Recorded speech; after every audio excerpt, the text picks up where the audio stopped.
Importante TV. Gracias a Dios por compartir con todos ustedes. Y de verdad que hoy vamos a hacer una importante entrevista que teníamos días ya planificando. Hablar con un gran amigo, un ser humano que ha dado a demostrar que no tiene miedo cuando la verdad existe, siempre escudriña lo que es la lealtad sobre todo. Y por eso quisimos llegar a donde nuestro amigo Amadeo Peralta, quien un gran ser humano, abogado de la República, y de verdad que feliz de estar aquí en su despacho, en su oficina. Gracias, bienvenido a la capital, como diría uno, a todo el Cibao. Y recordándole también que yo me crié en Santiago. ¿En Santiago? Pero ¿verdad? Vamos a hacer un paréntesis, Amadeo, de un poco de su biografía. ¿Oriundo de dónde usted? Yo nací en la Isabela de Puerto Plata, pero yo duré muchos años ya en el bachillerato en Santiago. Yo estudiaba en el Instituto Evangélico. Así en la Juan Pablo Duarte. Ahí estudié en Santiago. Luego se terminó su estudio ¿dónde? Entonces ya cuando iba a ser el cuarto de bachillerato, entonces yo vine a la capital y al igual que todo santiaguero, me era muy difícil la capital. De hecho, los viernes yo necesitaba irme, pero desde que yo salía del colegio. Yo no conocía a nadie y estaba incómodo. Yo me sentía bien solamente cuando el autobús se parqueaba allá en la Juan Pablo Duarte y allá me dejaba, era que yo llegaba a mi salón. Y entonces terminó acá, aquí vino a hacerlo ya la universidad, se graduó. Exacto. Ya en la capital yo entré a la UNFU a estudiar Derecho y es también como si le dijera algo de incentivo para toda esa gente del Cibao. Yo llegué a la capital y en la capital hubo que abrirme paso. Demostró que cuando se quiere se puede. ¿Y por qué hubo que abrirme paso? Pero era precisamente por estudios, por capacidad, por dedicación, por perseverancia, por trabajo. Me abrieron paso. Y cuando yo digo vine de Santiago, aunque yo soy de la Isabela, y me abrieron paso en la capital, eso es una manera jocosa de uno decir que aquí en la capital habían muchísimas oficinas de abogados que a un abogado nuevo no le daba paso, pero tuvieron que darme paso. Hizo su nombre. Pero tengo entendido, cuando usted se graduó, entonces, ¿dónde sigue trabajando Derecho?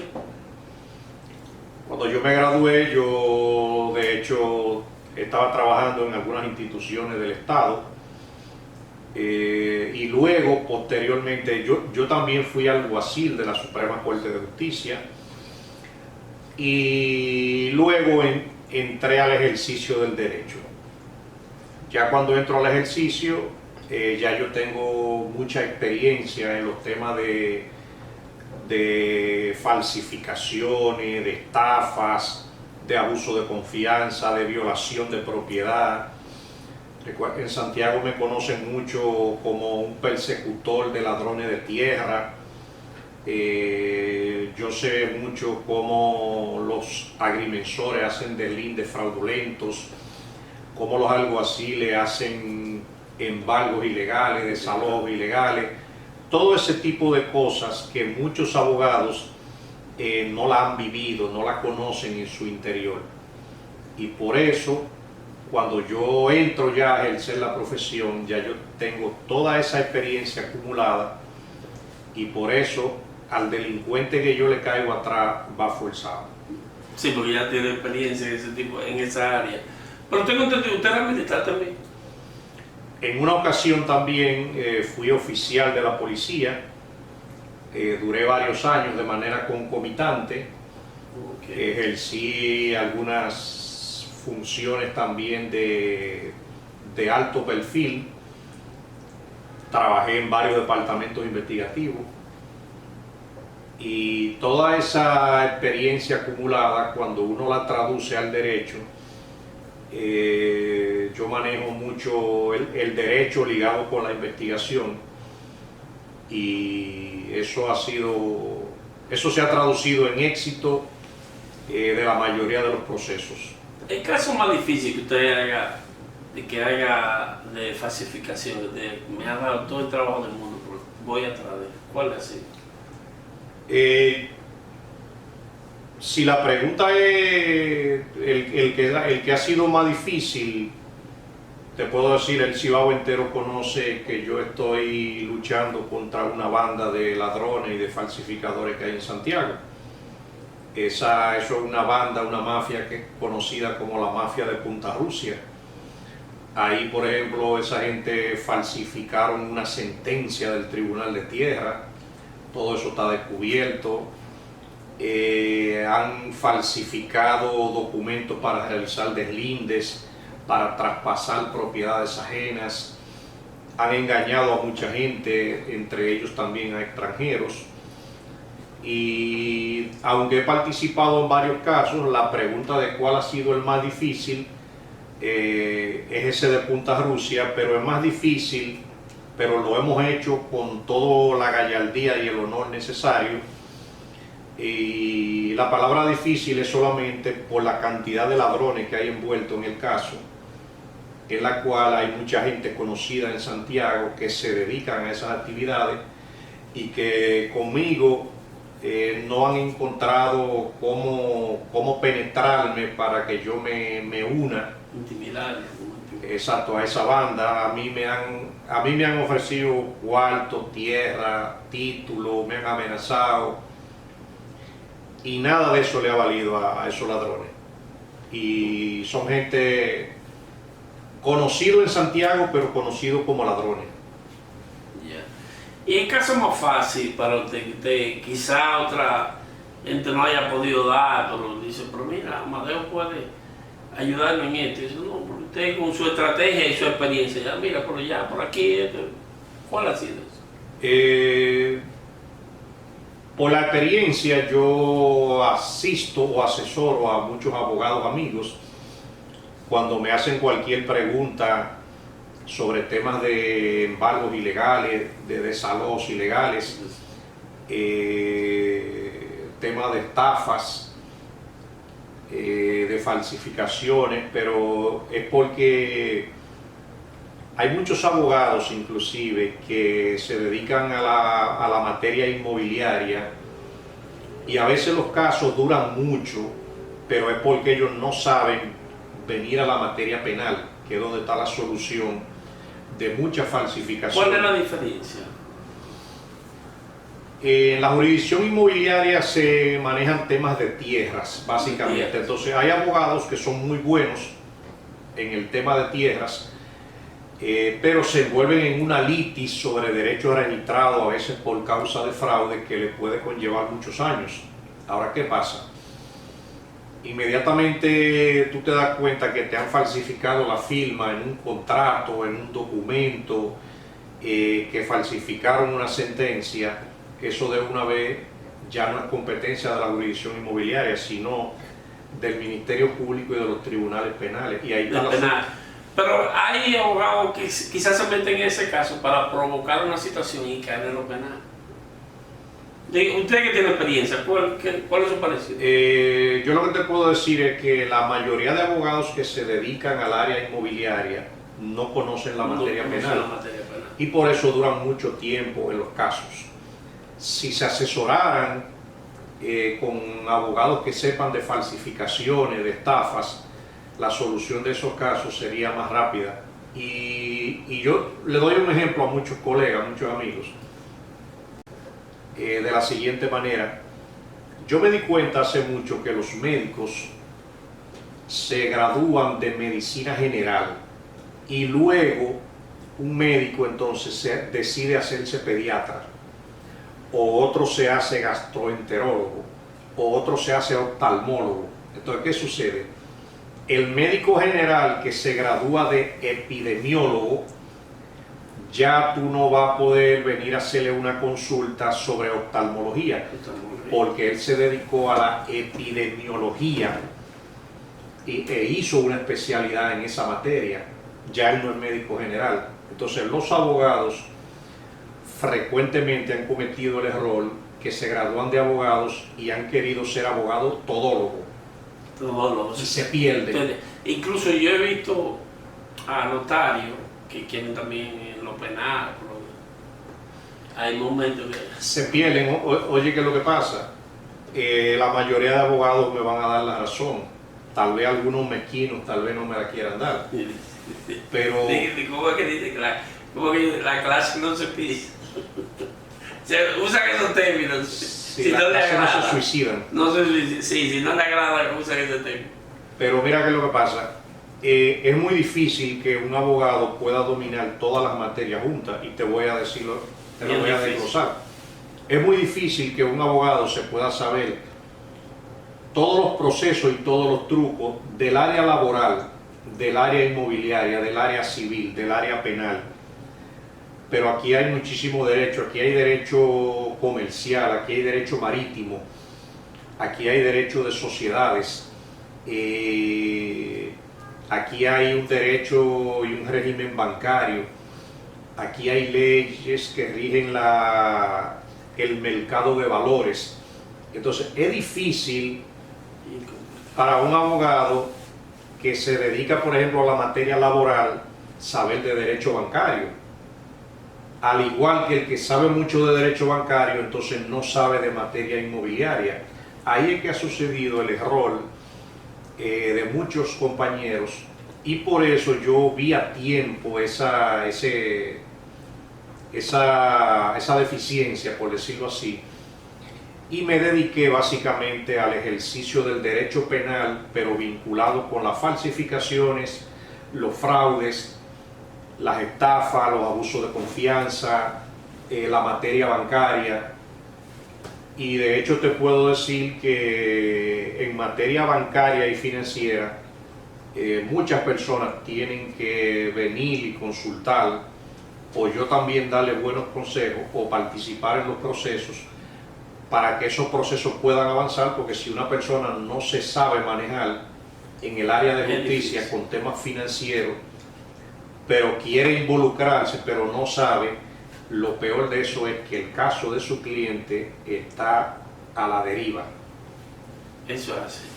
Amadeo, hoy, Día Internacional de la Lucha contra la Corrupción, de un conocedor prácticamente de nuestro país, y no de nuestro país, sino de América Latina, en diferentes renglones. ¿Cuál es su parecer ante esta fecha que tenemos en el día de hoy?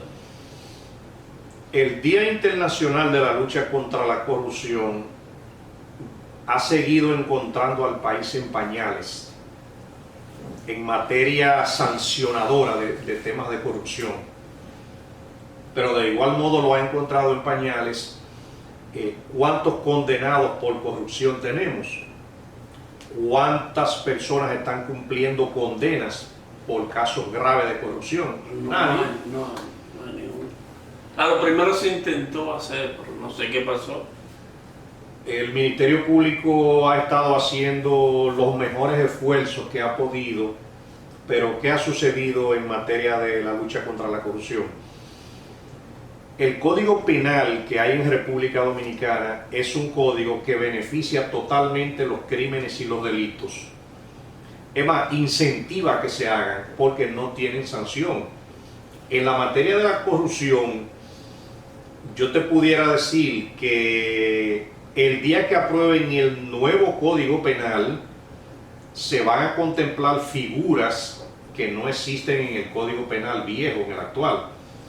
Y un funcionario que cometa un acto de corrupción, si aprobaran el nuevo código, es posible que con él voten la llave, porque hay gente que de ahí pudieran salir condenados desde 50 años a 60 años de prisión. Yo soy de lo que digo que se tiene que por lo menos sentar un precedente para... Lo que pasa es que para sentar un precedente, lo primero que tiene que haber es voluntad real de combatir la corrupción. problema. Entonces, cuando viene se hace un compromiso político, Entonces, sin saber la consecuencia. Entonces, ¿qué sucede? Yo he sido de los pocos abogados que le he dicho al país, el tema de la no aprobación del Código Penal, del nuevo Código Penal, al país lo han cogido de pendejo, lo han cogido de tonto útil, porque le han puesto en la boca un bobo para que se entretenga con el tema de las 3 causales. Y ese tema de nunca acabar. Pero eso es un truco para poner la gente a perder el tiempo con el código. Pero ¿y si yo te dijera, ese proyecto de Código Penal tiene 514 artículos que no tienen nada que ver con el aborto? O sea, vamos a aprobar, vamos a dejar el tema del aborto y las 3 causales, vamos a dejarlo fuera, vamos a discutirlo en una ley y vamos a aprobar el Código Penal a ver si este país comienza a cambiar. Porque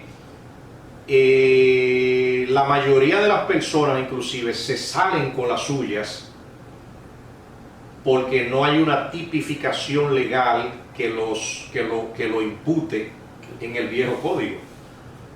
Y aparte del tema de corrupción, yo te puedo decir, el Código Penal nuevo en materia de corrupción va a traer, por ejemplo, 10 años de prisión preventiva para la coalición de funcionarios. ¿Qué es la coalición de funcionarios? Preventiva, pero entonces, ya entonces tú cuando lo juzgues va a ser mucho más. Lo condenaban por uno. Por uno solo. Exacto. Muchas veces se buscaba cuál era el mayor de los delitos. Una persona puede cometer 5 delitos en una misma actuación. Entonces, yo veo que uno a uno le cantan medidas de cohesión. Entonces se figura, entonces agarra por el mayor que tenga más. Lo que pasa es que la solicitud de medida de coerción ya es otra figura jurídica donde una persona que comete un hecho grave entra al sistema. Ahora, ya en materia de condenas, sobre todo, el cúmulo de penas va a funcionar de la siguiente manera. A una persona que cometa un homicidio y lo cometió utilizando un arma ilegal, pero también andaban 2 personas, pero mató a uno, entonces al momento en que lo vayan a juzgar le van a imponer una pena por el homicidio que cometió. Vamos a suponer que le metan 20 años, pero puede ser que le impongan 5 años por el arma de fuego ilegal que cargaba. Ya van 25. Pero como lo cometieron entre 2 personas o entre 3, la complicidad. Ahí hay asociación de malhechores y complicidad. Entonces la asociación de malhechores pudiera sumarle 20 años más a los 25 que ya yo te mencioné, entonces serían 45. Pero también... 40, bueno, la pena máxima no son 40. No, en el nuevo código la pena máxima van a ser 60 años. Oh, 60, y ahora sí. Y por eso fue que ahorita cuando te hablaba de los temas de corrupción, en el nuevo código, cuando un funcionario comete varios delitos, inclusive dentro de una licitación fraudulenta, o consiguiendo algunas prebendas, yo te puedo decir, el nuevo código va a traer una pena de 10 años para el funcionario que reciba dinero de una licitación. Lógicamente todo hay que probarlo, pero puede recibir 10 años de prisión por lo que yo te mencioné ahorita, por coalición de funcionarios. Es cuando 2 funcionarios se componen entre sí para darle un golpe al Estado. Pero puede recibir 15 años también adicionales por estafa agravada contra el patrimonio del Estado. Pero pudiera recibir una pena de 10, 15 o 20 años por lavado de activos provenientes de infracciones graves. Toda persona que obtiene dinero de una actividad ilícita, como es la corrupción, viola también la ley de lavado de activos. Entonces, por eso le dije, hay muchas personas que han visto con cierta preocupación sobre todo funcionarios del gobierno y políticos, el que si aprueban ese código aquí se va a acabar el relajo que hay. Entonces es por eso que ese Por código eso no le lo aprueban. decía, hay que sentar un precedente para que por lo menos sea intimidado o qué sé yo, ver de qué manera se puede. Pero para eso tienen que aprobar el código penal en donde no ha habido la voluntad de que Ese eso sea mismo aprobado. está el asunto de las tres causales también. Ahí mismo es un paro, ese está también. Sí, pero el tema de las tres causales, eso puede ser llevado en una ley aparte. Aquí hay muchísimas leyes especiales. Por ejemplo, cambiar la DNI. ¿Qué ha pasado? ¿Qué pasó con eso? ¿Quién mejor que usted para que nos explique un poco de eso? Ok, mira, la ley del DNI recientemente fue prácticamente anulada por el Tribunal Constitucional, pero por una situación que las personas no están claros y ahora lo van a saber. Asimismo como la sociedad se ha quejado de la ley del DNI, porque iba a traer una mordaza a la prensa y a todo el país, y esa ley le concedía poderes plenipotenciarios a la Dirección Nacional de Investigaciones. Ahí era que se entraban las discusiones. Pero ¿qué sucede? El Tribunal Constitucional anuló esa ley porque no fue elaborada de manera correcta en las cámaras legislativas. Fíjense que ni siquiera... O sea, no el autor, sino la Cámara Legislativa. Exacto. Porque se decía que también tenía fallo del autor.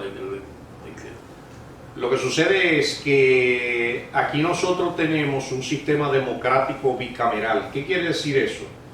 Y hay muchas leyes con muchos problemas. Eso le pasó al Código Penal, que una vez fue aprobado. ¿Qué es lo que está pasando? Cuando una ley, por ejemplo, es aprobada en el Senado, esa ley de manera obligatoria establece el sistema bicameral que debe ser enviada a la Cámara de Diputados para que sea aprobada. Y tienen que ser aprobadas por las 2/3 partes de la Cámara, o sea, por una mayoría prácticamente absoluta. Entonces, ¿qué sucede? Cuando a esa ley le hacen alguna modificación en la Cámara de Diputados, esa ley debe volver obligatoriamente al Senado.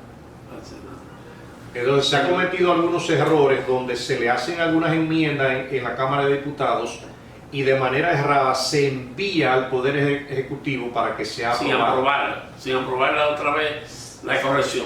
Sin haber aprobado la corrección de nuevo. Ha pasado varias veces, pero no tenemos a ninguna persona sancionada por eso. Sí, porque...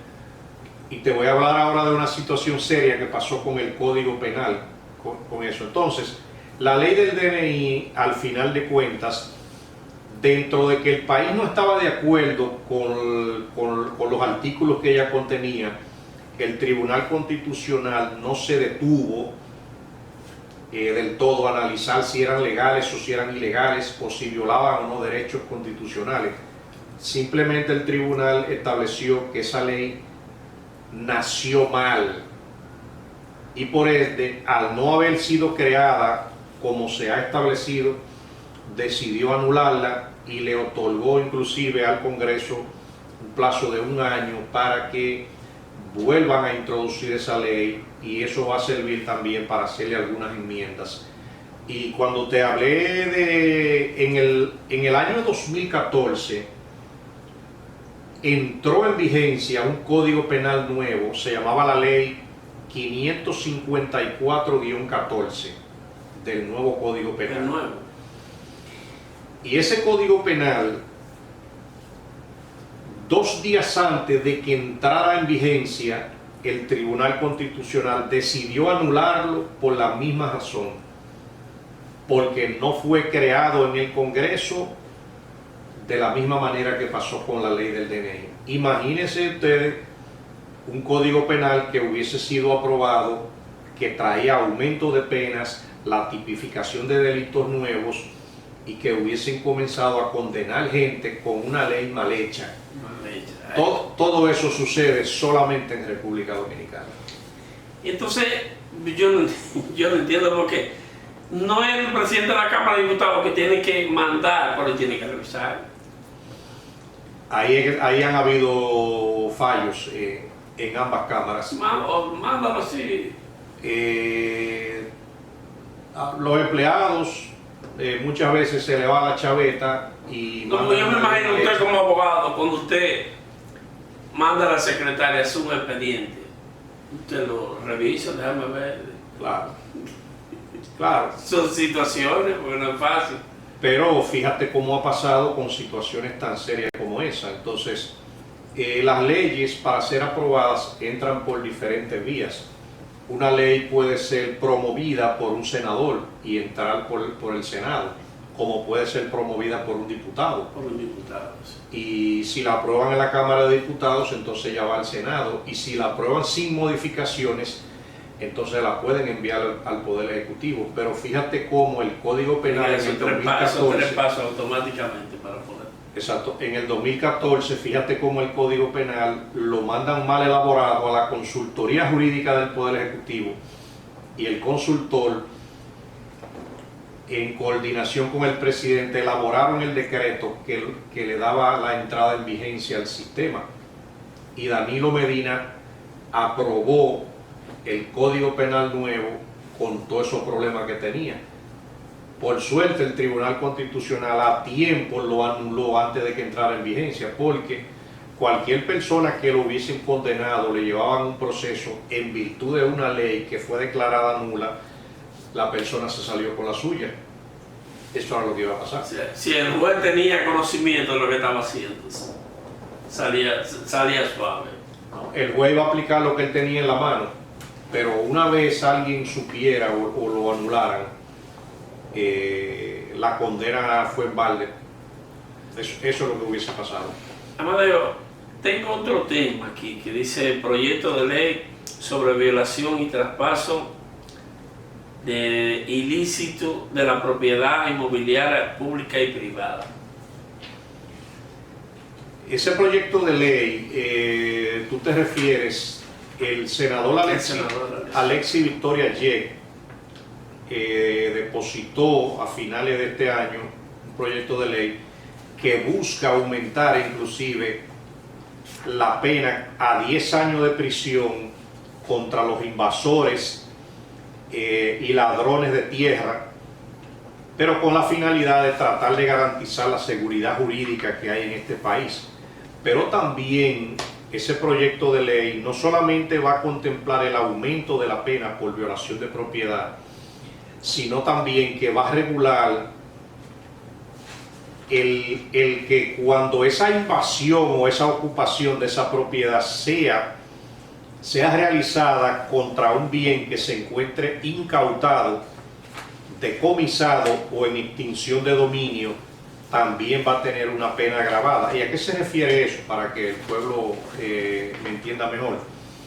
Aquí hay muchas propiedades que se encuentran incautadas por la Procuraduría General de la República, entre ellas casas, apartamentos, fincas, y hay personas que, como eso está en un limbo jurídico, se meten en la propiedad y la invaden o la ocupan, y después el propio Ministerio Público coge cierta lucha para desalojar a esa persona. Sí, porque hay personas que cuando dicen que ya, eso se queda así, dice, ya yo tengo un tiempo aquí, yo puedo sacarle papel, entonces pues, no se dan cuenta de que tiene su dueño. Exacto. Entonces, ¿qué va a suceder ahora si aprueban este proyecto de ley? Toda persona que invada una propiedad que se encuentre incautada, decomisada o en proceso de decomiso, fíjate que pudiera ser condenado a hasta 10 años de prisión. O sea, la Procuraduría va a acabar con ese tipo de relajos. Otra cosa que ese proyecto de ley contempla es prisión hasta de 3 años contra cualquier miembro de los organismos armados, sea Fuerzas Armadas, Policía Nacional, Ministerio Público, que se dedique también a los temas de invasiones de propiedad. En la mayoría de las invasiones de propiedad siempre hay un policía, siempre hay guardia. No es nada, siempre un alto rango. Exacto. Hay que hablar un fulano. Exacto.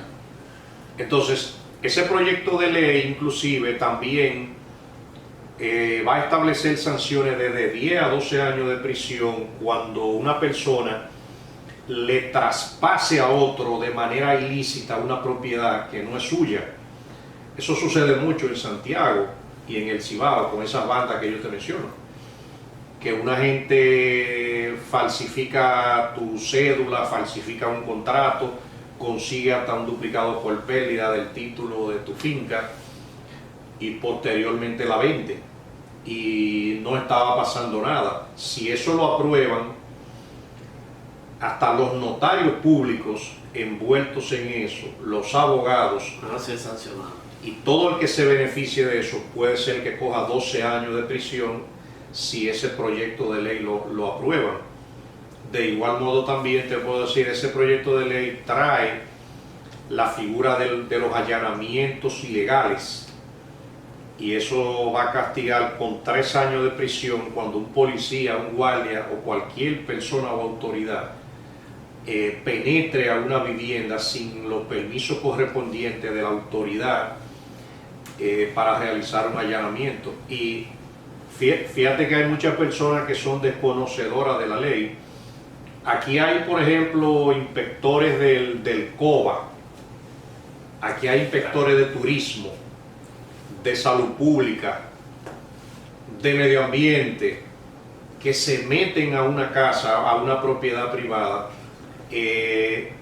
porque se creen por encima del bien y del mal. Pero si eso lo aprueban, ahí hay un artículo que le va a dar duro. Que le va a chocar. Porque la idea no es que el que cometa una violación a la ley se salga con la suya, sino que se le cumpla con el debido proceso de ley. Entonces, como te digo, yo he conocido casos de policías que se meten en una casa y lo han llamado. Mira, estoy metido en esto, ¿qué tú crees? Y te sacan preso a ti de tu habitación sin ninguna orden. Sin ninguna orden, ahí es complicado el asunto. Entonces, hay muchos miembros de la policía y de las Fuerzas Armadas que por más que los jefes le dan instrucciones y le explican cómo funcionan las cosas, ellos no cogen, ellos no asimilan, y más cuando la idea es salir a buscarse su cuarto. Es que yo hay militares que siempre están apegados a Duarte, les gusta mucho ver a Duarte. Exacto, pero por eso es bueno que conozcan ese proyecto de ley al que tú te refieres. Todo eso viene a regular muchas situaciones jurídicas. Porque tiene también varias vertientes. Exacto. Por ejemplo, dice aquí, de la sección 3, del agravante de las intrusiones e invasiones y transferencias ilícitas.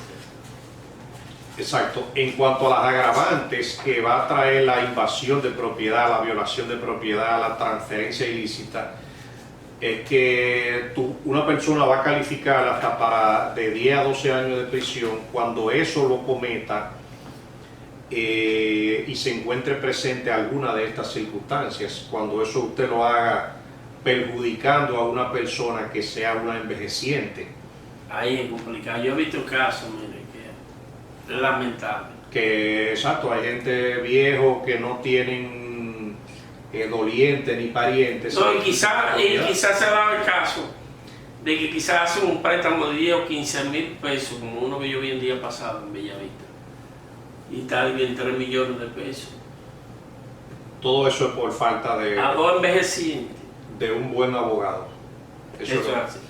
Licenciado, vamos a una breve pausa y regresamos en breve. Señores, se están dando cuenta, como le dije, vine a aprender un poco aquí de lo que es diferentes vertientes de temas legales, porque es bueno uno aprender. El aprender no está de más, sino seguir adelante, y más como un conocedor como nuestro amigo Amadeo, el licenciado Amadeo Peralta, que está dando unas exposiciones gratuitas y a todos ustedes para que ustedes la den.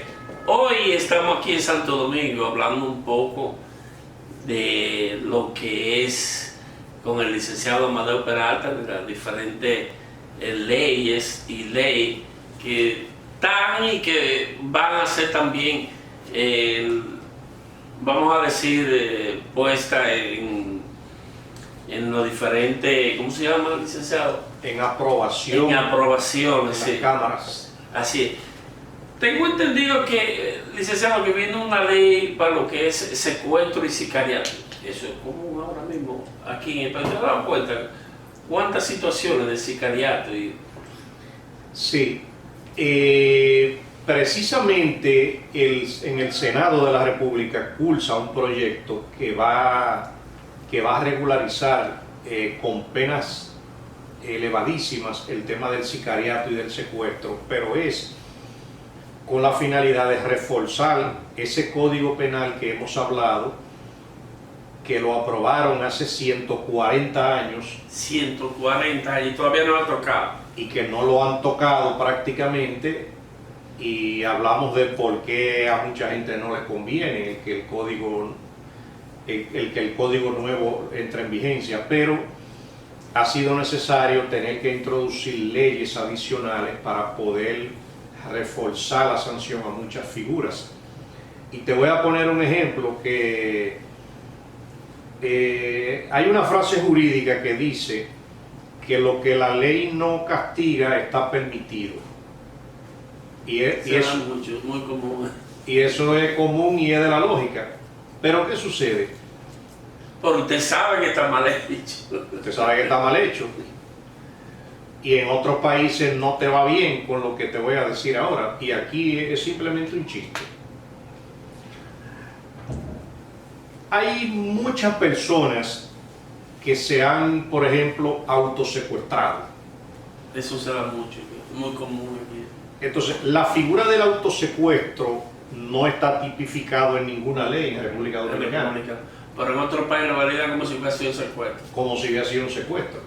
Entonces, si nosotros hacemos una comparación con el Código Penal, por ejemplo, en México, en Costa Rica y en Panamá, una persona que se autosecuestra y que comienza a pedirle dinero a sus familiares para que lo liberen, esa persona en Colombia coge 15 años, en Panamá coge 10 y en Costa Rica coge 15. Sudamérica, vamos a decir Sudamérica, pero y aquí Aquí no pasa nada, porque no está contemplado en la ley. consejo, le dicen, tienen un psicólogo. Exacto, entonces yo he visto algunos casos que salen en los medios.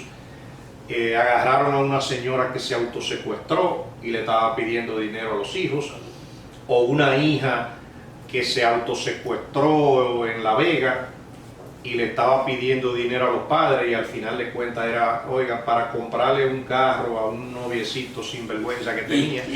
Ya te puede ver dónde anda. Pero cuando yo veo eso, que esas personas están apresadas por autosecuestro y que le van a solicitar medida de coerción, yo mismo me quedo pensando, pero ¿medida de coerción para qué? Si eso no está contemplado en la ley. El autosecuestro es un chiste de mal gusto en República Dominicana por el viejo código que tenemos. Entonces, con ese proyecto de ley que tú me preguntas, el que se autosecuestre aquí, posiblemente los jueces lo premien hasta con 15 años de prisión, a ver si eso se acaba. Pero de igual modo también yo te puedo decir, el sicariato no figura tampoco en la legislación penal, pero aquí hay muchísima gente que se dedican a matar a otro por encargo. Ya lo sabe. En Santiago eso pasa cada rato. No, en Santiago está complicado eso. Entonces, pero fíjate cómo el código no lo contempla, la figura del sicariato, sino que a una gente lo pudieran condenar a 20 o a 30 años si lo agarran. Lo ponen como homicidio. Lo ponen como homicidio y sí, le meten 20 años. Eso. Si logran demostrarle que fue un asesinato, tal vez le impongan 30, pero en la figura del sicariato, esas personas no saldrían en 20 años, porque en ese proyecto de ley le van a meter 50. ¿Y cuáles son? Interesante entonces, ¿cuáles son los avances que tiene ya esa ley? No, como se trata de un proyecto de ley, Un proyecto de ley, sí. eso está pendiente de conocimiento en el Senado. Creo que eso está bajo estudio de la Comisión de Justicia luego de que lo introdujeron, pero nosotros entendemos que situaciones y figuras como esa deben darle prioridad para ver cómo aquí se va implementando un nuevo régimen de consecuencias para todo ese tipo de cosas. El país conoce de gente, inclusive ligado a la clase choferil, que lo han acusado hasta de 7 asesinatos de choferes. Están pagando uno. Si acaso. No, el de Blas Peralta todavía. El de Blas Peralta, pero hay los otros están en su casa, en la calle. Pero ¿a qué se debe eso? Es a debilidades de la ley. Y aunque no se trata lo que te voy a decir ahora de un secuestro, pero fíjate ese caso que pasó en San Francisco de Macorís con Emily Rodríguez. Emily Peguero. Por ejemplo, la señora Marlene Martínez, que la estaban vinculando con el caso. Pero el pueblo quería que condenaran a Marlene más que al hijo en esa situación, en ese caso. Los jueces hicieron lo que tenían en la mano con la ley. ¿Usted cree que no hubo algo político? Yo entiendo que no. Lo que pasa es que la figura de ocultamiento de cadáver No es penalizado. en el viejo Código Penal está penalizado, pero con una pena muy severa de 2 años. En el nuevo Código, el que participe con el homicida puede ser que coja 20 años. Entonces, por el viejo código. El caso de San Francisco de Macorís se manejó con el viejo Código. Y parece una pregunta, ¿ya están aprobados o no? No. Ahí es que está la conversación tuya y mía. El nuevo Código Penal El nuevo, sí. no ha sido aprobado, porque no ha habido voluntad. Ahora Porque sí. dije ahorita, en el 2014 el Código Penal nuevo lo aprobaron cuando Danilo Medina, pero lo elaboraron mal en el Congreso. Para atrás. Y tuvieron que darle para atrás. Si no, nosotros tuviéramos un código bueno, si los legisladores de esa época hubiesen hecho su trabajo. Pero imagínense, es difícil. Entonces, con el tema, por ejemplo, de los secuestros, ahí se van a imponer penas de hasta 50 años de prisión, si eso lo aprueban, cuando secuestren a una persona y sobre todo si le causan alguna herida grave, o si contra esa persona ejecutan torturas, o si le causan la muerte. Pero te voy a decir otra cosa también, que por eso a veces yo digo que es bueno que la población conozca la ley. Atención los tigres de Santiago, de Cienfuegos y de varios aledaños. Pekín, no solamente lo decía, fue generalísimo todo. De Pekín, Cristo Rey, Ciruelito, El Ejido, Gurabo. Si ese proyecto de ley que tú me mencionas sobre secuestro y todas sus consecuencias lo aprueban, el que a una persona lo paren en la calle, lo detengan, lo retengan y tú no te puedes mover, eso va a constituir un secuestro. Sí. Y eso sucede muchas veces cuando se arma una huelga o sucede algo y a una persona que va pasando por la calle y no conoce ni está involucrado en el caso, lo paran. A veces hasta lo han desmontado de los vehículos y lo dejan ahí retenido. Eso va a constituir un secuestro al amparo de ese proyecto de ley. Entonces, fíjate que una cosa es que una persona esté haciendo un reclamo justo porque se le está yendo mucho la luz o porque no tiene agua, pero el que va pasando no tiene la culpa de eso. Mas, sin embargo, ha sufrido la consecuencia porque le han roto el vehículo, lo han paralizado por 1 o 2 horas, le han metido blow a los vehículos en la goma para que no te mueva. Entonces, si a una persona lo agarran en esa actividad y de alguna manera lo graban o lo agarran, que se prepare, que ese proyecto de ley le va a meter 30 años. Contempla parte de esas situaciones que se dan. Eso prácticamente, vamos a decir, en Navarrete siempre se dan esos casos, que siempre, digo, ahora vamos a esperar que están haciendo empezaron a hacer. Exacto, lo que pasa es que precisamente van a venir muchos proyectos de ley que van a venir a regularizar cosas que anteriormente no pasaba nada. Te retenían a ti en Navarrete, te le entraban a pedrar el vehículo y no pasaba nada. Debe que estar tranquilo por obligación. Por obligación, pero si de alguna manera una persona identifica al que lo hizo, o la policía viene y lo agarra, o tú lo grabaste, donde tú estás retenido durante X lapso de tiempo, ya eso constituye un secuestro, porque la Constitución de la República, que es la ley de las leyes, establece la libertad de tránsito. Nadie puede ser retenido sin una causa justa, legal. Entonces, que un grupo de tigres se paren en un sitio y cierren la calle y tú estás secuestrado aquí y tú no te puedes mover para allí para acá, como dicen. Eso va a estar regulado en ese proyecto al que tú te refieres. Bueno, hay que esperar. Licenciado, el caso de Punta Rusia, ¿en qué va? ¿Qué ha pasado? Desarrollen un poquito y qué se espera en adelante. El caso, ese caso sigue caminando en los tribunales. De hecho, en la jurisdicción de Puerto Plata hay una litis sobre derechos registrados por causa de fraude con los terrenos de Punta Rusia, y todo eso viene dado es porque una banda de ladrones de tierras, de falsificadores de documentos que precisamente operan en Santiago, quisieron ir a Punta Rusia a robarle tierra a sus verdaderos dueños, con documentos falsos le cancelaron el título a su dueño, se hicieron expedir nuevos títulos, hicieron deslindes fraudulentos y hasta la playa La Ensenada se la deslindaron. Entonces hay algunas acciones en camino.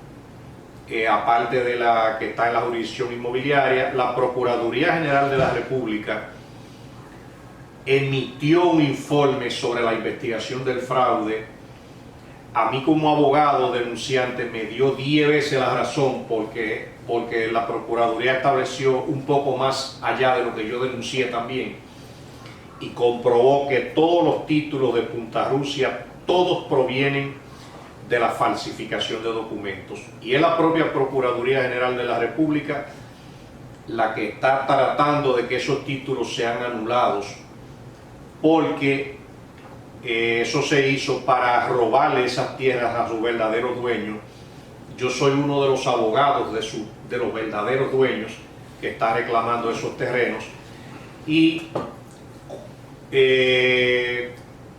asimismo como cualquier ciudadano puede no saber de derecho en el fondo, pero sí va a saber alguna de las cosas que yo te digo. Lo ajeno grita por su dueño lo están reclamando. El fraude lo corrompe todo. Tú puedes hacer algo mediante un fraude para conseguir un documento, y todo lo que tú consigas de ahí para allá, nada de eso sirve. Eso mismo pasa con los temas de tierra.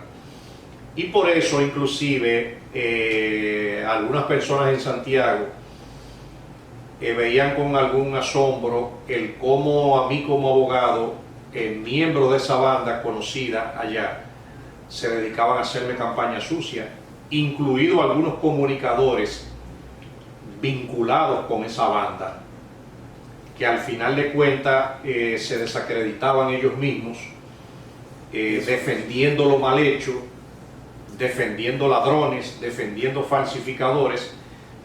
Y no hay que ser abogado para eso. O sea, lo que no es suyo no es suyo, y usted no se lo puede robar a su dueño, y por eso su dueño está reclamando no solamente los terrenos de Punta Rusia, sino otras parcelas que miembros de esa banda intentaron despojarlo de ellos. Eso de ese mismo entorno que está ahí. Sí, porque no solamente es la parcela 10D que abarca Punta Rusia y La Ensenada, también hay terrenos en la parcela 4, la parcela 6, la parcela 7, la parcela 8, que esos son terrenos que llegan prácticamente a Villa Elisa y que eran propiedad de Carlos López Están Huerta. poniendo esos bonitos por allá atrás ahora. Villa Elisa y ese entorno.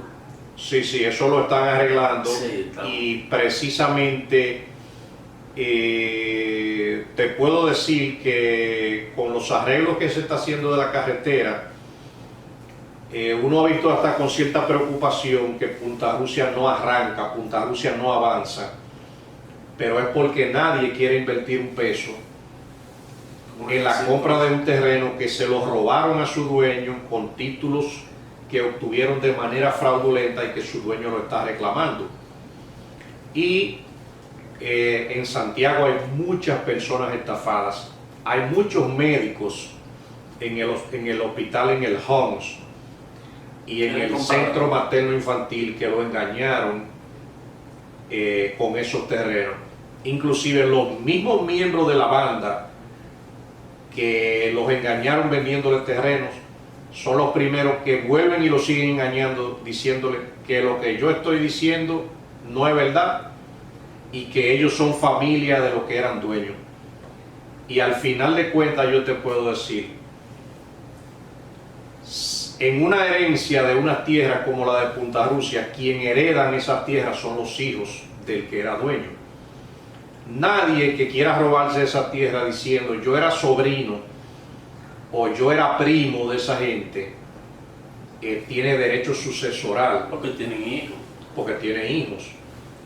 Entonces no se trata a veces ni siquiera de que todos esos ladrones, todos esos falsificadores, ni siquiera sean familia real, sino que alegan que ellos también tocan porque ellos son descendientes de un primo. O sea, usted lo que es un ladrón Y los de hijos, marca mayor. Pero si los hijos entonces. Exacto, y los hijos entonces que están reclamando eso. Complicado. O sea, esa es la línea sucesoral donde debe ir una herencia. Pero yo te puedo decir algo. El que tiene la mente de robar, el que le gusta robarse lo ajeno, a veces no vale ni siquiera que tú le expliques cómo son las cosas, cómo se hacen, porque es lo que quiere es robar. Y eso es lo que está pasando con mucha gente en Santiago.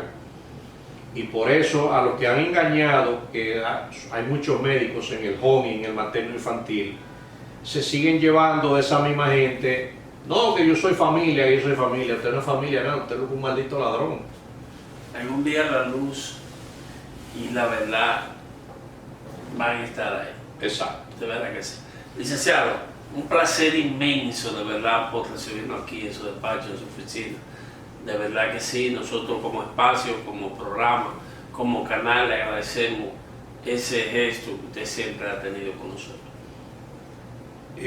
A sus órdenes siempre, un saludo para todo el Cibao, especialmente en Santiago, de donde yo vengo a coger lucha para la capital. Así. Señores, gracias por compartir con nosotros lo que es este espacio en el día de hoy. Así que pasen un feliz resto de la noche.